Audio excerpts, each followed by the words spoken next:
Depuis son arrivée au pouvoir en 2022, le capitaine Ibrahim Traoré bouscule tous les codes. Entre la guerre contre le terrorisme, la rupture avec la France et la volonté farouche de rendre le Burkina Faso souverain, son nom résonne désormais dans toute l'Afrique. Mais que fait-il réellement sur le terrain? Ces réformes sont-elles efficaces? Et jusqu'où ira-t-il dans son combat pour la libération totale du Burkina Faso? Si toi aussi tu t'intéresses à l'avenir du Sahel, au réveil africain et aux figures qui font bouger le continent, abonne-toi tout de suite à cette chaîne. Car ici on t'apporte l'info claire, vérifiée et sans filtre. Prépare-toi à découvrir ce que les médias traditionnels ne te disent pas. Le 30 septembre 2022, un jeune capitaine de l'armée burkinabé, jusque-là peu connu du grand public, renverse le lieutenant-colonel Paul-Henri Damiba. Ce coup d'État est accueilli avec soulagement par une grande partie de la population, lassée par l'insécurité grandissante et l'inaction des autorités précédentes. À l'époque, plus de 40% du territoire burkinabé échappe au contrôle de l'État.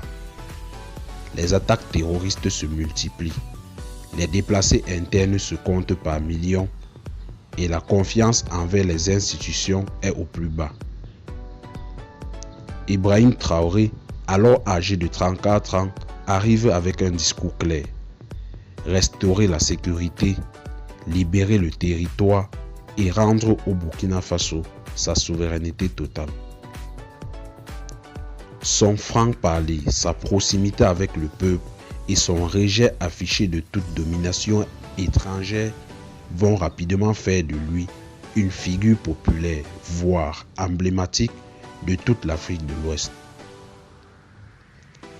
Dès son arrivée au pouvoir, Ibrahim Traoré fait de la lutte contre le terrorisme sa priorité absolue. Le pays est alors ravagé par des attaques djihadistes quasi quotidiennes. Les zones rouges s'étendent, les écoles ferment, les villages entiers sont abandonnés. Face à cette urgence, le capitaine lance une mobilisation générale en avril 2023. Des milliers de volontaires pour la défense de la patrie sont formés et déployés aux côtés de l'armée régulière. Mais Ibrahim Traoré ne compte pas uniquement sur les hommes. Il modernise l'armée avec du matériel de pointe. Des drones Bayraktar TB2 et Akinci venus de Turquie, des hélicoptères d'attaque russes et des blindés légers. Il veut faire la guerre avec des moyens adaptés à une guérilla complexe. Autre changement majeur, l'arrivée de militaires russes, dont certains liés au groupe Wagner, qui viennent en appui logistique et technique aux forces burkinabées. Une collaboration qui fait polémique à l'international, mais qui reflète la volonté du régime de diversifier ses partenaires et de rompre avec la dépendance militaire envers la France. Sur le terrain, certaines zones jadis occupées par les groupes armés sont reprises. Des axes routiers sont réouverts. Mais le combat reste difficile et les pertes humaines sont encore plus lourdes. Le capitaine Ibrahim Traoré parle d'une guerre de libération totale qui prendra du temps, mais qu'il affirme vouloir gagner coûte que coûte. Pour Ibrahim Traoré, la guerre ne se mène pas que sur le terrain militaire. Elle se joue aussi sur le plan économique. Le Burkina Faso regorge de richesses, notamment de l'or, mais pendant des décennies, ce trésor a surtout profité aux multinationales étrangères. C'est pourquoi le capitaine Ibrahim Traoré a décidé de frapper fort. Il lance une politique de souveraineté économique en commençant par le secteur stratégique des mines. 2 grandes mines d'or sont nationalisées et l'État suspend l'exportation brute vers l'Europe. Mais ce n'est pas tout. En 2023, le Burkina inaugure sa première raffinerie nationale d'or. Capacité de traitement 150 tonnes par an. Objectif, transformer l'or sur place, créer de la valeur ajoutée et générer des revenus pour financer les priorités du pays: sécurité, santé et éducation. Ce geste fort envoie un signal clair. Les ressources naturelles du Burkina ne sont plus à vendre à vil prix. Elles doivent désormais profiter au peuple burkinabé. Dans son discours, Ibrahim Traoré parle d'une rupture avec l'économie de prédation. Pour lui, le salut du pays passe par la maîtrise de ses propres ressources et par la fin du pillage organisé sous couvert l'aide internationale. L'un des tournants les plus marquants du régime d'Ibrahim Traoré, c'est sans aucun doute sa rupture frontale avec la France. En janvier 2023, il ordonne l'expulsion des troupes françaises présentes sur le sol burkinabé depuis des années. Un geste fort, applaudi dans les rues de Ouagadougou et largement relayé à travers le continent. Pour Ibrahim Traoré, la coopération militaire avec la France n'a rien apporté de concret en matière de sécurité. Il dénonce une présence étrangère inefficace, parfois complice du désordre, et affirme vouloir reprendre le contrôle total de la lutte contre le terrorisme. Mais cette rupture ne signifie pas l'isolement. Au contraire, le Burkina Faso se tourne vers de nouveaux partenaires stratégiques: la Russie, la Turquie, l'Iran ou encore la Chine.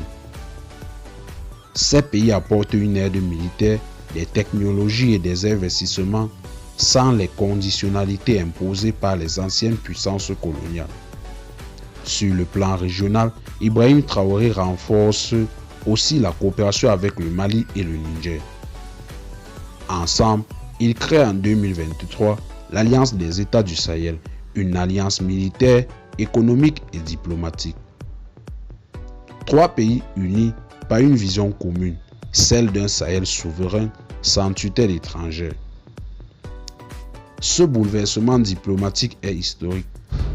Il symbolise une volonté de rupture avec la Franc-Afrique et l'émergence d'un nouvel ordre géopolitique piloté par des États africains décidés à prendre leur destin en main. Sur le plan politique, Ibrahim Traoré a surpris en prolongeant la transition de 5 ans lors d'assises nationales tenues en mai 2024. Cette décision permet au capitaine de rester au pouvoir et même de se présenter à des futures élections. Cette prolongation est critiquée par une partie de l'opposition et de la société civile qui y voit un glissement autoritaire. Mais Ibrahim Traoré justifie ce choix par la nécessité de stabiliser durablement le pays avant d'organiser un scrutin crédible. Parallèlement, des réformes symboliques fortes sont menées. Par exemple, les magistrats burkinabés ont abandonné les toges noires héritées de l'époque coloniale pour adopter des tenues traditionnelles en faso d'Anfani. Un geste fort qui vise à affirmer l'identité culturelle du pays jusque dans les institutions. Ces actions illustrent la vision du capitaine. Un Burkina Faso libéré, non seulement militairement et économiquement, mais aussi psychologiquement débarrassé de toute trace de domination étrangère. Ibrahim Traoré n'est pas un président comme les autres. En moins de 3 ans, il a lancé une véritable révolution politique, militaire, économique et symbolique. Une révolution portée par un discours de souveraineté, mais aussi par des actions concrètes sur le terrain. Mais la question reste entière. Cette rupture suffira-t-elle à reconstruire un Burkina Faso stable, sécurisé et prospère? Ou bien les obstacles internes et les pressions extérieures auront-ils raison de ce projet audacieux? Et toi, qu'en penses-tu? Penses-tu qu'Ibrahim Traoré incarne l'avenir du Burkina Faso ou une transition risquée? Dis-le-moi en commentaire. Si tu as aimé cette analyse, n'oublie pas de liker la vidéo, de t'abonner à la chaîne et d'activer la cloche pour ne rien rater des prochains épisodes sur l'actualité du Sahel et de l'Afrique en pleine mutation. Ici, c'est l'info libre, direct et engagé. À très bientôt pour une nouvelle tempête de l'info.